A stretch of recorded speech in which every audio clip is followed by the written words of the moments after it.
সেই গণভোটে যারা বাংলাদেশকে ভালোবাসে, তারা 47-এর দেশ বিভক্তির ভিত্তিতে আগামী বাংলাদেশকে 2013 সালের 17 দপ্তরের চেতনার ভিত্তিতে গড়ে তুলতে চায়, তারা গণভোটে বাক্সে ভোট দিবে। যারা না বাক্সের পক্ষে ক্যাম্পেইন করবে, তাদের পরিণাম তারা বুঝতে হবে, তারা হলো ফ্যাসিবাদের দোষর। আমার কথা শেষ। আল্লাহ পয়গম্বরের সিরাতের আলোকে আমি আপনাদেরকে আখেরি কথা জিজ্ঞাসা করতে চাই। আমার নবী জীবনের শেষ মুহূর্ত থেমে যান নাই। আমরা কি জুলাই বিপ্লবের পর এখানেই থমকে দাঁড়াবো? এখানেই থমকে দাঁড়াবো? আমি বলি, সোনার বাংলাদেশ দেখা শেষ, নতুন বাংলাদেশ দেখা শেষ, সবুজ বাংলাদেশ দেখা শেষ, ডিজিটাল বাংলাদেশ দেখা শেষ। আমরা এবার বাংলাদেশ দেখতে চাই, ইসলামের বাংলাদেশ।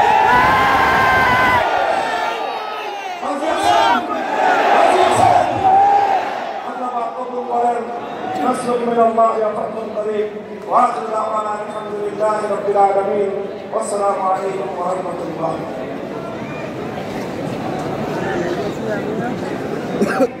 অত্যন্ত গুরুত্বপূর্ণ বক্তব্য পেশ করবেন বাংলাদেশ জামাত ইসলামীর সম্মানিত আমির ডক্টর শফিকুর রহমান।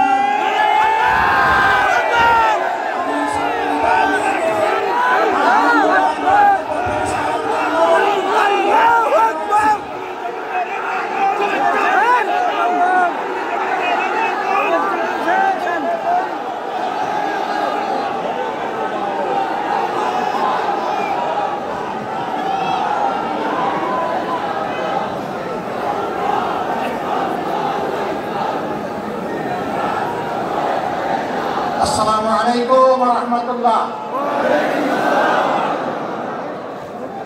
ওলামা হযরত, মাশায়েখে ইসলাম, সম্মানিত দিনী বন্ধুগণ, সাংবাদিক ভাইয়েরা, আপনারা কেমন আছেন সবাই? আলহামদুলিল্লাহ। এই আওয়াজ সম্ভবত পর্দার আড়ালে মা এবং বোনদের কানেও যাচ্ছে।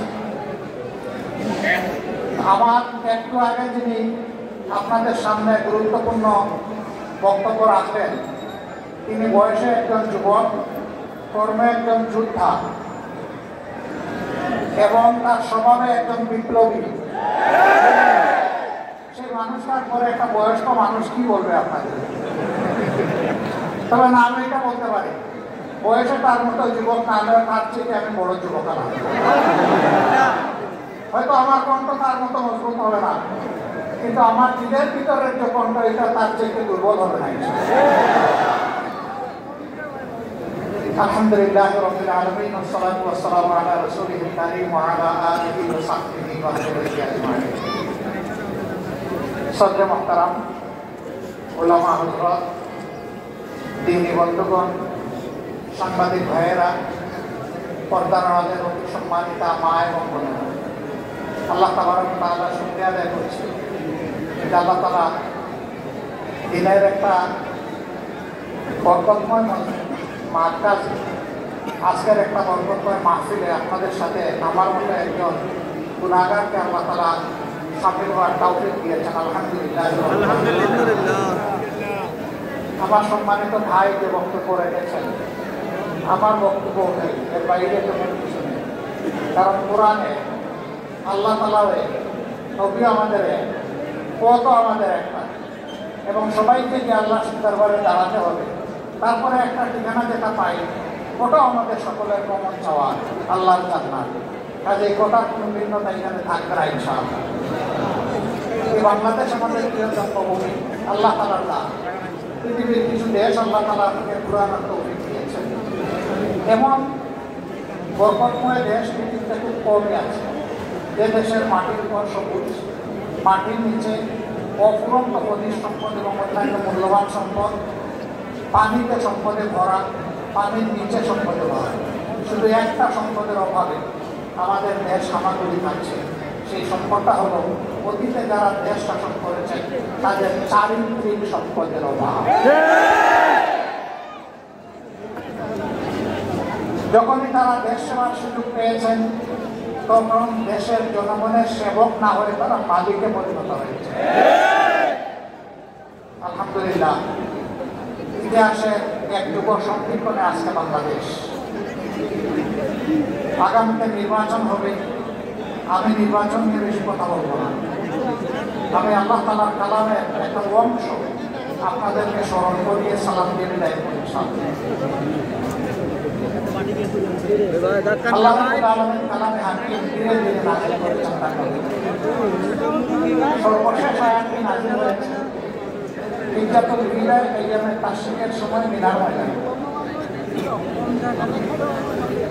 সেই আয়াতের একটা গুরুত্বপূর্ণ অংশ সারাটা না। আউযু বিল্লাহি মিনাশ শাইতানির রাজিম। আল-ইয়াওমা আকমালতু লাকুম দীনাকুম ওয়া আতমামতু আলাইকুম নি'মাতি ওয়া রাদিতু লাকুমুল ইসলাম দীনান। সাদাকাল্লাহু মাওলানা। আল্লাহ তাআলা তার নবীর মাধ্যমে বিশ্ববাসীকে বলে দিলেন যে আজকের এই দিনে তোমাদের জন্য আমি তোমাদের সংবিধান জীবন চলার পাথেও দিন আমি পরিপূর্ণ করে দেব। বলেন সুবহানাল্লাহ। ওয়া আতমামতু আলাইকুম নি'মাতি,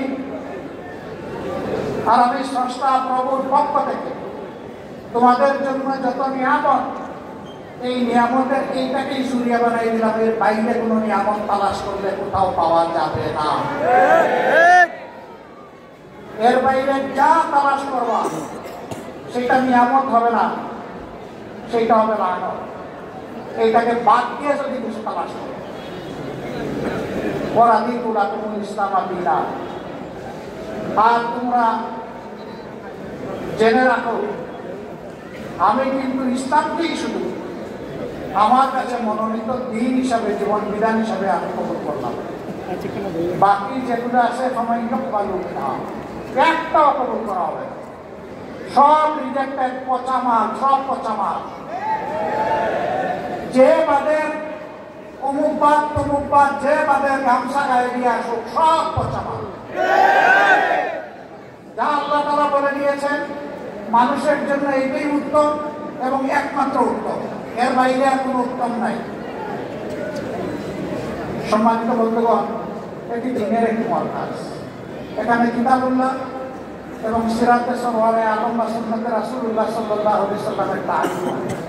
কেন এই তালিমটা? কেন এই তালিম? হচ্ছে আমলের জন্য। ইলমের জন্য তো অবশ্যই, কিন্তু ইলমটা কি জন্য? ইলম হচ্ছে আমলের জন্য।